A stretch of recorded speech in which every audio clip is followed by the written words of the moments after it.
Once upon a time, there was this dude named Brendan, his wifey Claire, and their little munchkin Sam. They thought, hey, let's hit the beach for some fam fun. So off they went, all smiles and giggles, ready to soak up some sun. Now, Sam, being the adventurous kiddo she is, decides to go on a snail hunt. Claire, being the responsible mom, says, sure, but stay where we can see you, kiddo. Sam agrees, swearing she won't dip her toes in the water. But, uh-oh, the waves had other plans. They snatch Sam's buddy, Curious George, and before she knows it, Sam's riding the wave roller coaster. She tries to rescue her doll but ends up in a watery tumble instead. Well, that turned dark real quick. Brendan and Claire are now sadder than a clown without balloons. Claire's trying to move on, but Brendan's clinging onto hope like a koala on a eucalyptus tree. As they're packing up Sam's stuff, Brendan stumbles upon a book titled The Berenstain Bears. But hold up, wasn't it Berenstain Bears with an E before? Brendan's mind is doing the Macarena because he remembers it differently. Later that night, cue the mystery music. There's a noise in the kitchen. Surprise, it's Matt, Claire's brother, the refrigerator extraordinaire. Brendan, being the Sherlock he is, decides to interrogate Matt about the bear book dilemma. Matt's on Team Berenstain, but Brendan's waving the Berenstain flag. Cue the internet dive. Lo and behold, there's a whole gang of peeps believing in the Berenstain conspiracy. Brendan's mind is blown faster than a kid with a soda and a pack of Mentos. Next day, Brendan's scratching his head at a family photo. Claire's all like, Griffith Observatory, duh. But Brendan's scratching his head harder than a dog with fleas because he swears they posed in Seattle.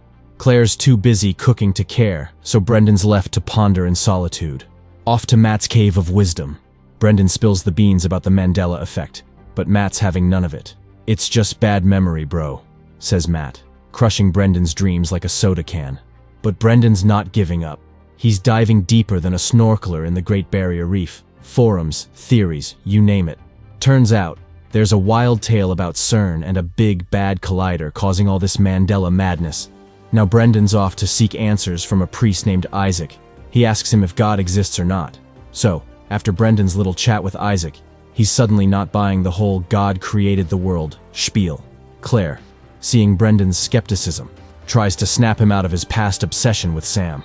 She's all like, dude, let go of the past, we've got a whole new life to live. But Brendan's mind is already off on another tangent. He's now fixated on the Monopoly guy. Claire's convinced he used to rock a monocle like a fancy pants aristocrat. But surprise, surprise, when she checks, Mr. Monopoly's rocking a monocle less look. And if that wasn't enough, Brendan points out that Curious George, that mischievous little monkey, apparently doesn't have a tail. But wait a minute, didn't Sam's Curious George doll have one? Cue the Twilight Zone music. Brendan's on fire with this Mandela Effect theory. He's like, Sam's death? Nah, just another universe slipping into ours and messing with the timeline. But Claire's not having it. She's ticked off that Brendan's drowning in these bizarre theories instead of facing reality and moving on. But Brendan's a stubborn one. He's sticking to his guns, convinced that the Mandela Effect is as real as day-old pizza. So what does he do? He dives deeper into the rabbit hole of parallel universes. He's reading up on this stuff, discovering that there are more parallel universes than flavors at an ice cream parlor. And guess what? In one of those universes, Sam might still be alive. So, off Brendan trots to see this scientist dude, Dr. Roland Fuchs. But surprise, surprise, the good doctor's busier than a one-legged man in a butt-kicking contest. Persistence pays off though, and Brendan finally gets his audience. They're chatting it up, and Dr. Roland drops a bombshell. He thinks the whole universe is just a big old computer game. Like what? Brendan's mind is doing cartwheels. Apparently this simulation's got glitches, and the Mandela Effect is one of them. So Brendan's like, hey, if this world's just a program, maybe we can fix it with some coding magic. But no dice, because apparently, your average Joe computer ain't gonna cut it. Dr. Roland's got the hookup though.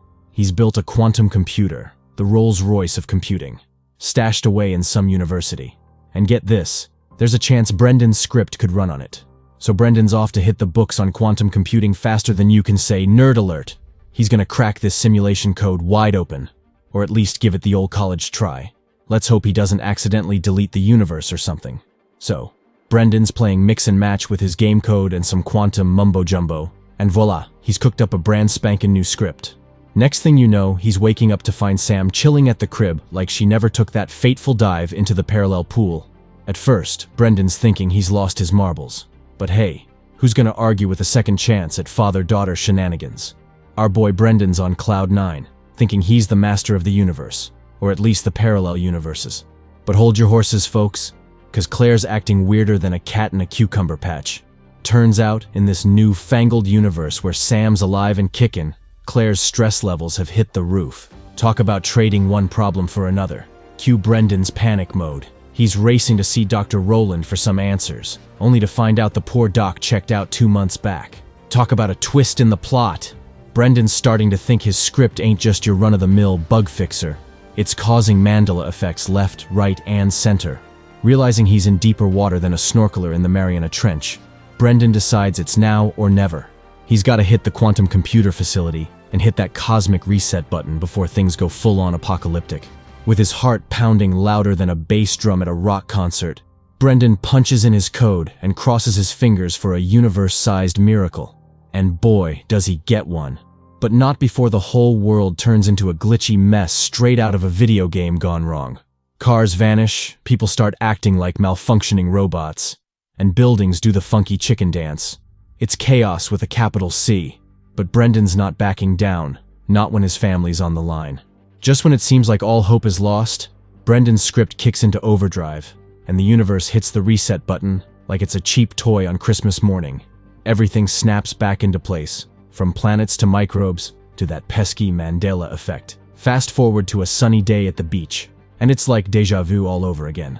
Sam's off on her snail hunt, Curious George doll in tow, now tailless mind you, while Brendan keeps a hawkeye on his kiddo. And scene. Roll credits on Brendan's epic adventure through glitchy timelines and quantum chaos. Let's hope he learned his lesson about playing God with the universe, or at least invested in some universe-sized antivirus software. Moral of the story is, if you accidentally delete your universe, Jeff Bezos probably has a backup on Amazon Cloud, Prime delivery included.